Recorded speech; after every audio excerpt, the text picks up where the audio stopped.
Shalom umat-umat yang dikasihi Tuhan. Kembali lagi dalam channel GMAK Denpasar. Tidak terasa kita sudah di pelajaran ke-13. Sepanjang triwulan ini kita sudah belajar tentang dalam cawan lebur bersama Kristus. Dan cawan lebur ini ada karena dosa. Yang menjadi pertanyaannya adalah, mengapa dosa ada? Tentunya kita tahu awal asal mula dosa. Lalu, apakah Tuhan tidak tahu bahwa manusia itu akan berdosa? Ya, Tuhan tahu. Lalu pertanyaan berikutnya yang muncul adalah kenapa tetap menciptakan manusia? Jawabannya adalah karena itu sepadan dengan risikonya. Sepadan dengan risiko dosa. Menjadi pertanyaan lagi, sepadan dengan risikonya. Risikonya kan ke kita. Sementara Allah duduk enak, tidak menderita di tahtanya. Apakah demikian? Bukan demikian. Melainkan karena kebebasan ciptaannya, kebebasan umat manusia, kebebasan kita begitu suci di hadapan Tuhan. Sehingga daripada menolak kebebasan kita, Allah memilih untuk menanggung beban penderitaan yang disebabkan oleh penyalahgunaan kebebasan itu di dalam dirinya sendiri. Penderitaan Allah ini yang harus menanggung kesalahan manusia akibat kebebasan mereka. Kita dapat lihat dalam kehidupannya, dalam kematiannya, atau yang kita sebut ini sebagai cawan lebur Kristus. Itulah yang akan kita pelajari pada pelajaran yang terakhir ini. Kita akan melihat Kristus di dalam cawan lebur. Sebelumnya, mari kita berdoa. Bapa yang di surga, terima kasih atas kesempatan yang Kau berikan untuk kami boleh mempelajari kembali akan firman-Mu. Sepanjang triwulan ini kami dikuatkan dengan berbagai banyak pelajaran tentang dalam cawan lebur. Dan saat ini kami akan mempelajari Tuhan Yesus yang melalui cawan lebur juga, yang bahkan mungkin melebihi dari apa yang pernah dan akan kami alami sebagai manusia. Oleh sebab itu, berikanlah kami hikmat akal budi surgawi. Bukalah pikiran kami untuk membayangkan, untuk mendalami dan merenungkan akan apa artinya Kristus berada dalam cawan lebur. Untuk dapat mengerti betul-betul akan penderitaan yang Engkau lalui. Semuanya itu untuk keselamatan kami. Kamilah sumber dosa itu, tapi Engkau mau menebus kami. Biarlah Roh Kudus menyertai kami masing-masing, dimanapun kami berada. Di dalam nama-Mu Tuhan Yesus kami mohonkan ini. Amin. Baik, Kristus rela melalui cawan lebur bagi Anda dan saya, bagi kita semua. Lalu pertanyaannya adalah kapan cawan lebur Kristus dimulai? Kristus dalam cawan lebur, kapan itu dimulai? Apakah saat penyalipannya? Oh bukan. Apakah saat terakhir, hari-hari terakhir dalam hidupnya sebelum penyalipan, di Taman Getsemani mungkin? Bukan. Tetapi itu dimulai sejak dia lahir di dunia. Kita kembali kepada masa kelahiran Kristus. Dari lahirnya dia sudah mengalami cawan lebur. Pertama, Kristus lahir di mana? Di Nazaret seperti kita tahu. Yohanes 1 ayat 46 mengatakan, mungkinkah sesuatu yang baik datang dari Nazaret? Tempat lahirnya saja bukanlah tempat yang bagus, yang baik. Lalu dia lahir juga di palungan, di dalam kandang ternak pada malam hari. Sungguh mengenaskan. Sambil juga dikejar dan diburu untuk dibunuh. Jadi semenjak lahir saja, Kristus sudah mengalami penderitaan. Memang tidak hanya Kristus yang mengalami hal ini. Lahir dalam palungan tempat yang tidak baik, yang tidak layak, ataupun lahir pun dikejar dan akan dibunuh. Banyak terjadi juga pada bangsa Ibrani zaman dulu. Jadi memang tidak hanya Kristus yang melalui hal-hal tersebut. Tapi mari kita lihat elemen lain dari penderitaannya. Yesus harus lahir, dia bertumbuh, dia hidup sebagai satu-satunya orang tanpa dosa di bumi, kecuali Adam dan Hawa sebelum kejatuhan mereka. Kristus lahir sebagai orang yang tidak berdosa, satu-satunya di tengah masyarakat yang penuh dengan dosa. Mari coba kita bayangkan, kita gunakan hikmat akal budi, kita gunakan imajinasi kita untuk membayangkan ini. Tuhan yang kudus, yang suci, yang murni, yang tidak suka dosa, yang menganggap dosa adalah sebuah kejijikan. Dia harus lahir, dia harus bertumbuh, dia harus hidup setiap hari bersentuhan, melihat secara langsung dosa. Mari kita bayangkan itu. Kalau masih kita tidak mengerti, kita bandingkan dengan diri kita sendiri. Kita saja, saya, yang sangat berdosa ini, dalam keadaan yang sangat berdosa, masih sering menjauhkan diri dari dosa dan kejahatan yang yang kita anggap menjijikan. Bukankah seperti itu bagi kita? Kita memiliki takaran dosa kita sendiri yang kita anggap itu menjijikan. Mungkin bagi kita pembunuhan adalah hal yang menjijikan. Kita menjauhkan diri dari orang-orang yang suka membunuh mungkin. Atau pemerkosaan yang terjadi di mana-mana. Kita anggap itu suatu hal yang menjijikan. Atau yang lebih sederhana lagi, seseorang yang tidak suka pergi ke klub malam akan menjauhkan diri dari klub malam. Klub malam itu adalah tempat yang tidak nyaman baginya. Atau bagi seorang yang tidak merokok, akan menjauhkan diri dari orang-orang yang merokok karena tidak nyaman. Dan sebaliknya, orang-orang yang suka dunia malam akan menemukan berada dalam ibadah tidak nyaman lagi. Dan lain-lain. Kita masing-masing punya takaran kita sendiri. Kita masing-masing sering menjauhkan diri kita dari apa yang kita anggap sebagai dosa yang menjijikan. Sekarang bayangkan, Yesus harus tinggal dan bersentuhan dengan dunia orang-orang yang suka menipu, berkata kasar, penuh kekerasan. Dosa terkecil pun menjadi sebuah siksaan bagi Yesus karena dia begitu suci dan begitu murni. Itu pasti sangat menyakitkan baginya. Melihat manusia yang dia ciptakan awalnya sempurna, dia harus hidup dengan mereka dan melihat bagaimana mereka jauh berbeda dari tujuannya dulu. Yesus sepanjang hidupnya tidak pernah bisa hidup nyaman, dia hidup dalam cawan lebur. Kalau kita melihat dari perspektif ini. Kita lanjutkan. Bukan hanya itu, dalam pelayanannya pun, dia menyembuhkan banyak orang, dia melakukan mujizat, tetapi Yesus pun menerima banyak kebencian, penolakan, cemoohan dari orang-orang yang ia datang untuk selamatkan. Tapi rasa sakitnya ini berbeda dengan rasa sakit manusia. Penolakan, kalau kita ditolak orang, mungkin kita sakit hati karena ditolak. Karena dicemooh, kita sakit hati. Tetapi Yesus sakit hati bukan karena penolakannya sendiri, karena cemoohnya itu yang menyakiti hatinya, tetapi dia memiliki rasa sakit yang dia derita adalah rasa sakit yang tidak mementingkan dirinya sendiri. Kenapa? Dia merasa sakit karena dia tahu apa konsekuensi penolakan mereka. Yesus sedih karena dia melihat akhir dari hidup mereka jika mereka menolaknya terus. Yesus menderita karena mengetahui nasib yang akan menimpa mereka yang menolaknya. Yesus peduli dengan keselamatan mereka. Seperti seorang orang tua yang melihat anaknya membutuhkan bantuan, dan walaupun orang tua ini mau melakukan dan memberi segala sesuatu untuk menolong anaknya ini malah menolak, mencemoohnya terus-menerus. Mencemooh dan menolak satu-satunya orang yang dapat menolongnya. Sungguh sedih hati orang tua. Terlebih lagi, hati Kristus dalam menghadapi umat-umat berdosa. Orang-orang yang menolak dirinya.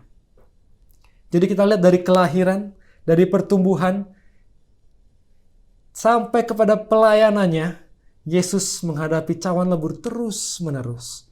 Hingga kita tiba di saat-saat terakhir dalam hidupnya. Di Taman Getsemani dan di Bukit Golgota.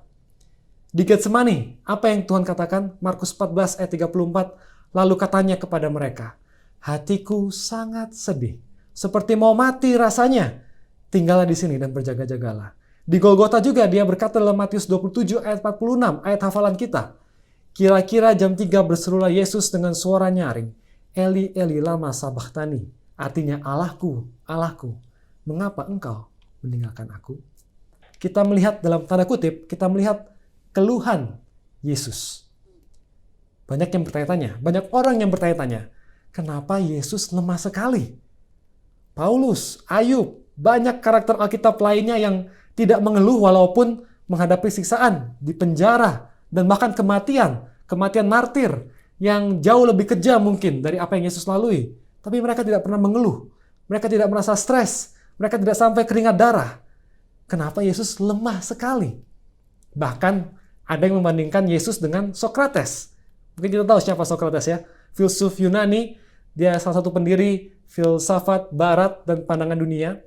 Pada usia ke-70 tahun, dia dihukum mati karena dianggap menyesatkan orang-orang muda. Dan dia tidak menghormati agamanya lagi. Dia tidak menghormati dewa-dewa. Jadi dia dihukum mati. Dihukum mati dengan diberikan sebuah cawan yang berisikan hemlock. Hemlock adalah sebuah tanaman beracun yang digunakan untuk hukuman mati. Dan Sokrates diberikan satu cawan hemlock. Tapi apa respon Sokrates saat dia menerima cawan tersebut? Dia tersenyum. Dia meminumnya dengan percaya diri. Tidak ada tangisan, tidak ada keluhan, tidak ada stres yang dialami oleh Sokrates. Dia meminumnya dengan gentle, dengan seperti pria sejati. Maka yang jadi pertanyaannya, mengapa ya Yesus yang adalah Allah malah, tanda kutip ya, mengeluh? Allahku, Allahku, mengapa engkau meninggalkan aku? Seperti mau mati rasanya. Berpeluh darah. Mengapa tampaknya Yesus lebih lemah dari Sokrates? Mengapa Sokrates dapat meminum cawannya tanpa rasa takut, tanpa rasa sedih, tanpa protes, sedangkan Yesus takut dan sedih saat melalui cawan leburnya? Seorang penulis bernama Stott dalam buku The Cross of Christ halaman 76 mengatakan, cawan dari mana dia, Yesus, menyusut adalah sesuatu yang berbeda. Itu tidak melambangkan rasa sakit fisik karena dicambuk dan disalibkan, atau tekanan mental karena dihina dan ditolak bahkan oleh bangsanya sendiri, melainkan penderitaan rohani, menanggung dosa dunia. Dengan kata lain, menanggung penghakiman ilahi yang layak dosa-dosa itu terima. Bukan takut, mengeluh, stres karena penderitaan fisik ataupun emosionalnya karena dihina. Kita bayangkan kita menanggung konsekuensi dosa kita secara pribadi saja seringkali sangat berat. Mari kita renungkan bahwa Yesus harus menanggung dosa bukan hanya dosa saya pribadi, dosa Anda, dosa puluhan miliar orang yang hidup dan pernah hidup di dunia ini. Nyonya White dalam Alpha Omega jilid 6 halaman 329 mengatakan Kristus kini sedang berdiri dalam sikap yang berbeda dengan sikap yang dalamnya ia pernah berdiri dahulu. Sebagai pengganti dan pengaku bagi manusia yang berdosa, Kristus sedang menderita di bawah keadilan ilahi. Ia melihat apa artinya keadilan. Sampai kini ia telah menjadi sebagai juru syafaat bagi orang lain. Sekarang ia ingin mendapat seorang juru syafaat bagi dirinya sendiri. Rasa susah karena menanggung beban dosa kita semua membuat Kristus yang dulunya adalah pengantara kita semua, pada saat itu dia merasa membutuhkan pengantara bagi dirinya sendiri karena dosa kita ditangguhkan kepadanya. Di buku yang sama halaman 327 mengatakan, sangatlah mengerikan dosa itu pada pemandangannya, sangatlah berat kesalahan yang harus ditanggungnya, sehingga ia tergoda untuk takut bahwa hal itu akan memisahkan selama-lamanya dari kasih Bapanya. Karena merasa betapa hebatnya murka Allah terhadap pelanggaran, ia berseru, hatiku sangat sedih, seperti mau mati rasanya. Mari kita renungkan ini baik-baik. Murka Allah terhadap dosa seluruh manusia, puluhan miliar manusia, dicurahkan ke atas Yesus pada saat itu. Ini bukanlah penderitaan fisik, bukanlah penderitaan yang dapat kita mengerti begitu saja. Tetapi satu hal bahwa cawan lebur Kristus lebih panas, lebih gelap, lebih dalam dan menyakitkan dari yang pernah diketahui oleh manusia manapun. Allah kita adalah Allah yang menderita, yang melalui cawan lebur karena dosa kita. Selagi di dunia ini cawan lebur akan selalu ada.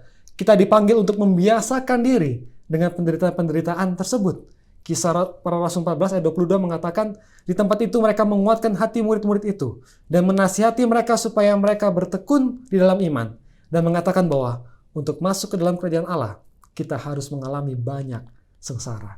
2 Timotius 3:12, memang setiap orang yang mau hidup beribadah dalam Kristus Yesus akan menderita aniaya. Walaupun demikian, walaupun kita akan melalui cawan lebur dan selalu melalui cawan lebur, mungkin sedang melaluinya, ingatlah bahwa Kristus, Tuhan kita, telah menderita yang lebih buruk dari yang pernah dan akan kita alami. Dan yang kedua, mari kita ingat selalu apa hasil dari penderitaan Kristus. Hasil penderitaan Kristus akan menjadi hasil penderitaan kita saat kita melalui cawan lebur dengan setia. Apa hasilnya? 1 Yohanes 2 ayat 25. Dan inilah janji yang telah dijanjikannya sendiri kepada kita, yaitu hidup yang kekal. Hidup yang kekal dijanjikan dan dipastikan menjadi milik kita hanya karena Kristus telah melalui cawan lebur dosa kita untuk kita. Saudara-saudara, kekristenan adalah agama kasih karunia. Itulah yang disebutkan oleh semua orang. Dari penciptaan sampai penebusan sampai keselamatan. Semuanya itu atas kasih karunia Tuhan. Kita tidak memiliki andil apa-apa di dalamnya.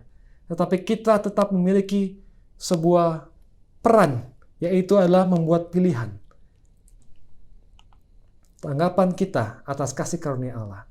Setelah diciptakan atas kasih karunia, Adam dan Hawa memilih untuk memberontak, untuk jatuh dalam dosa tidak menuruti Allah. Dan setelah diselamatkan atas kasih karunia, apakah pilihan saya?